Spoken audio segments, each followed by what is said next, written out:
Life style comparison. இதுதான் biggest mistake. நமக்கெல்லாம் ஒரு பழக்கம் இருக்கு, கம்பேரிசன்.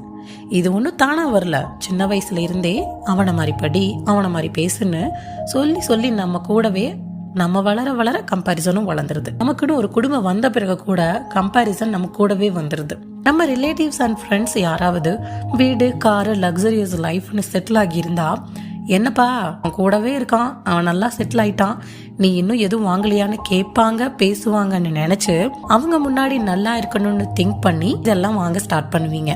நல்லா இருக்கணும், வளரணும்னு நினைக்கிறது தப்புன்னு நான் சொல்லலை. இமீடியட்டா எல்லாம் செய்யணும்னு நினைச்சு எல்லாம் மேல இருக்கிறவன் பார்த்துப்பாங்கிற மாதிரி இஎம்ஐல பார்த்துக்கலாம், கடன்ல பார்த்துக்கலான்னு எல்லாத்தையும் வாங்குவீங்க. தென் என்னாகும், ஏற்கனவே வர சம்பளத்துல கடன் இல்லாம வாடகை வீட்டுல கூட இருந்தா கூட கஷ்டம் இல்லாம ஓடிட்டு இருந்த லைஃப் போயிடும். சொந்த வீடு, காருன்னு எல்லாம் இருக்கும். எப்படி இருக்கும்? எல்லாம் கடன்ல இருக்கும். இப்ப இது